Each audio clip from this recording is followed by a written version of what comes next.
Ada 3 doa inilah yang seharusnya, dan tentunya Bapak Ibu sudah mengamalkannya. Mudah-mudahan Allah meridhoi, kemudian Allah senantiasa mengabulkan apa-apa yang menjadi harapan kita, termasuk kesehatan kita. Kesehatan itu tidak selalu ada kuman. Banyak dosa, banyak yang kita kerjakan yang tidak sesuai dengan akidah, dengan agama kita, itu kita bisa sakit. Maka dari itu, ini saya tertarik sekali di akhir-akhir ini ada pengobatan ala Al-Quran, pengobatan akhir zaman. Akhir zaman itu tanpa obat, tetapi bagaimana Al-Quran itu bisa dimanfaatkan untuk menjadi referensi untuk bisa sebagai pengobatan. Mudah-mudahan saya juga mau ikut workshopnya. Saya tidak bisa memberikan hari ini karena saya belum mengikuti workshop untuk pengobatan akhir zaman. Insya Allah kalau sudah nanti juga kami sampaikan. 3 hal doa yang seharusnya. Yang pertama, kita bermohon kepada Allah menjadi yang husnul khotimah. Kemudian yang kedua, diberikan rezeki taubatan nasuha. Yang ketiga, mengunci diri kepada Allah. Ya Allah yang maha pembolak-balik hati, tetapkanlah saya dalam agama. Itu yang. Kemudian bagaimana putaran-putaran yang selanjutnya? Ini adalah doa yang sudah umum juga Bapak Ibu mungkin sudah paham. Ya Allah, karuniakanlah kami umur yang penuh barokah. Umur yang penuh barokah. Bukan panjangnya, tapi umurnya yang barokah. Kalau Bapak Ibu sekarang ulang tahun, panjang umur, inginnya panjang umur yang bagaimana? Nah, tentunya sisa umur yang barokah. Karena makin lama makin berkurang. Yang awalnya 100 tahun, kalau sudah 60 ya kurang 40, gitu, dikurangi. Tapi kita nggak tahu apakah 100, apakah 101, apakah tidak tahu. Ya. Dan kalau mati, wafat, itu tidak selalu yang tua. Tidak harus tua, syarat mati itu tidak harus tua. Yang muda juga mati. Tidak harus sakit, yang sehat juga bisa. Beberapa waktu yang lalu, sahabat saya, Dr. Hari, Persong ya, itu tidak pernah sakit, Masya Allah. Selama ini sehat terus. Hanya beberapa waktu, hanya beberapa hari masuk rumah sakit. Ya Allah, mau operasi nggak jadi, sudah diambil sama Allah SWT. Makanya yang paling pas itu juga harus kita lakukan seperti itu. Umur yang barokah, rezeki yang halal. Karena rezeki yang halal disitulah yang masuk ke dalam tubuh kita, itu juga menyebabkan kesehatan kepada kita, jasmani maupun rohani. Rezeki yang berkah, berlimpah, semuanya mohon aja kepada Allah tentang apa saja yang ingin kita permohonkan. Kesehatan jasmani dan rohani kita jangan dilupakan, hanya jasmani tok. Kalau hanya ke dokter jenengan kan mencari pengobatan. Kalau flu, hilang flu ini selesai, tapi rohaninya juga belum. Maka saya sempat tertarik, ada satu story atau cerita yang cukup mengagumkan, bahwa ada di praktek seorang dokter, ya, dia sebelum masuk ke ruang pemeriksaan, dia disuruh berdoa dulu, disuruh sholat dulu di tempat yang sudah disediakan. Alhasil sebelum masuk ke tempat praktek, kebanyakan 60% itu sudah merasa nyaman, merasa tidak ada beban, merasa sehat di situ. Jadi sakjane obat itu gak perlu kalau tidak lihat penyebabnya. Jadi intinya itu penyebabnya. Nah, salah satu pengobatan alternatif yang bersumber kepada Al-Quran atau pengobatan akhir zaman, sudah Sarma baca semua ya. Pengobatan akhir zaman itu hanya manusia dilihat, itu adalah satu keseimbangan daripada tubuhnya saja, tinggal mengembalikan, karena manusia dibentuk oleh tulang, kemudian dibungkus oleh daging. Nah, disitulah diotak-atik untuk bagaimana sebetulnya bisa Jadi kalau kita berdiri ada sedikit tidak center atau tidak balance, itu kemungkinan ada sesuatu permasalahan yang ada di dalam tubuh. Sehingga itulah yang harus dikembalikan tanpa obat, tanpa obat kimiawi ya. Ya Allah, kami mohon keselamatan dan kebahagiaan dunia dan akhirat. Waduh, lengkap hal ini. Bapak Ibu kalau berdoa, kalau sakit ya tentunya kita akan berdoa juga sebagaimana. Ini sebetulnya ketika tidak sakit, doa inilah yang seharusnya bisa kita perlakukan. Tapi bagaimana kalau kemudian kita sakit atau orang lain sakit? Ini ada tuntunannya, kita berdoa. Allahumma Rabban nas adhabil bas isfi antas syafi la sifa'a ila sifa'uka sifa'an la yughadiru saqama.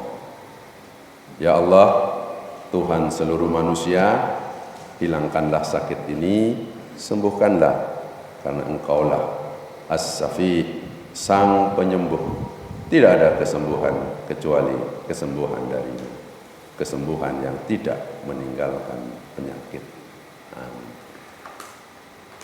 Dalam sekali ini maknanya, ketika kita berkunjung maupun ketika kita pada saat kita ditimpa sakit, doa ini juga bisa kita menjadi obat,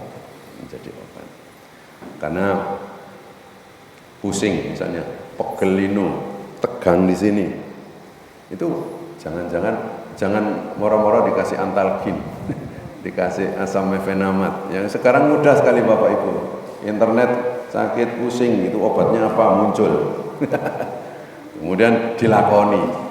Tapi belum tentu, karena pusing itu sesuatu gejala sebetulnya, bukan penyakit.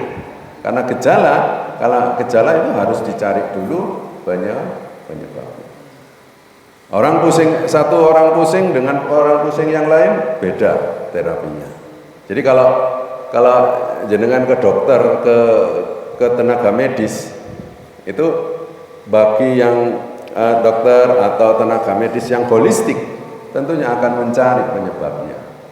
Bahkan kalau datang ya tidak perlu obat, hanya kita bicara saja, dicari, bincang-bincang. Oh, mungkin penyebabnya di sini. Oh, kurang minum. Bisa saja. Orang pusing itu, orang kurang minum itu bisa pusing loh.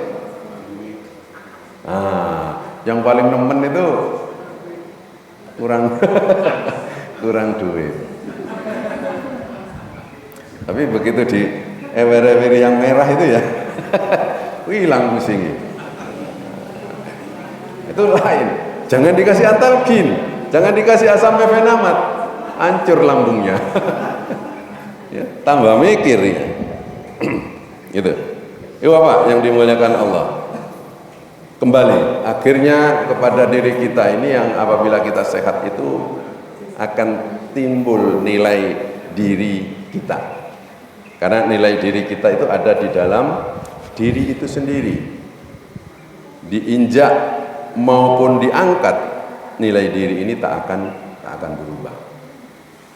Jadi maka kita tak ada urusan dengan pujian orang maupun makian orang. Jadi kalau kita dipuji, kita dimaki, ya wis biasa aja. Kalau dipuji terus kalau dimaki marah, ini emosinya nggak labil. Justru ini orang sakit sebetulnya secara kejiwaan. Tapi kalau sudah tenang, sudah pasrah karena kita punya nilai diri, ya wong dimaki, disanjung, ya sudah, mungkin pada saat itu saja. Mungkin suatu saat kita dimaki oleh orang yang menyanjung kita. Itulah salah satu kunci agar hati tenang, jiwa dan tenang. Jadi manajemen stres itu sebetulnya di sini. Tidak ada lagi stres yang stres kecil dilampaui, biasa saja. Dan itulah yang seharusnya. Ini saya suka sekali dari Ustadz Ali Jabir, almarhum ya, sudah ya, masih muda beliau, hafidz Quran. Cita-cita beliau adalah Al-Qurankan Indonesia, menghafizkan seluruh Indonesia. Jadi cukup visi beliau, tapi qadarullah beliau tidak sampai saat ini. Ini ada sebuah amalan yang sangat luar biasa manfaatnya dari riwayat Imam Bukhari di sahihnya. Rasulullah SAW bersabda, "Man ta'awwa minal lail." Barang siapa yang bangun malam hari, ya apapun alasan bangun malam hari, mungkin karena membuat air, karena haus, berbalik dari kanan ke kiri atau kiri ke kanan, kemudian kita bangun sebentar salat. Ini ada satu amalan sebelum lanjut itu lagi, amalan yang begitu luar biasa. Rasulullah bersabda, "Man ta'awwa minal laili faqala." Ketika bangun malam hari dan kemudian dia mengucapkan, "La ilaha illallah wahdahu la syarika lahu al-mulku wa lahu al-hamd wa huwa ala kulli syai'in qadir. Subhanallah walhamdulillah wa la ilaha illallah wallahu akbar wa la hawla wa la quwwata illa billah. Allahumma ighfirli." Barang siapa yang membaca ini, kata Rasulullah, diampuni Allah segala dosa. Kemudian kalau dia berkenan ambil berdoa, artinya hadis dia berkata Allahumma ighfirli, dia ada kenal dan berkenan berdoa, dikabulkan doa. Kalau dia berkenan lagi ambil air wudhu dan salat 22 rakaat, dikabulkan salatnya, luar biasa. Diampuni segala dosanya. Kalau berdoa diampuni dan diterima doanya. Kalau dia wudhu dan salat diterima salat. Itu sudah amal yang pasti meyakinkan. Oleh itu jemaah sekalian, paling tidak, kalau tidak sanggup karena terus sekali belum bisa berdoa atau belum bisa salat 22 rakaat, silakan baca zikir ini. Insya Allah sangat bermanfaat. Insya Allah mudah-mudahan ini juga sudah menjadi kebiasaan-kebiasaan kita. Ini ahli-ahli tahajud semua rupanya. Dan kelihatan adanya ahli-ahli surga semuanya. Amin. Ya Bapak, mungkin demikian. Ada mungkin bahasan yang akan datang. Ini kayak di film aja ya. Coming soon. Nanti kita akan bahas beberapa manfaat gerakan sholat yang memang luar biasa. Kemudian mungkin ada materi tentang hormon kebahagiaan dan cara mendapatkannya. Kemudian ada 5 kesalahan yang bisa melibatkan pelanggaran dalam rukun-rukun dalam sholat. Ini mungkin Pak Mas Kodi yang nah ini sedikit mungkin 3 menit bisa kita renungkan. Jika esok aku tiada.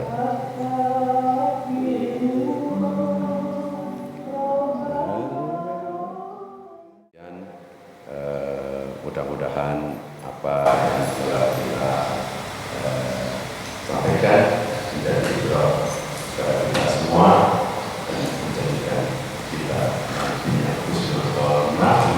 Amin.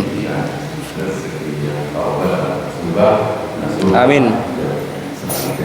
Allah dengan kita yang membawa balikan kita tetap pada Rabbana atina fid dunya hasanah wa Fil akhirati hasanah wa qina adzabannar. Amin. sallallahu alaihi Muhammad Sallallahu alaihi wasallam. walhamdulillahi rabbil alamin. Dan taufiq wal hidayah. Assalamualaikum warahmatullahi wabarakatuh. Waalaikumsalam warahmatullahi wabarakatuh.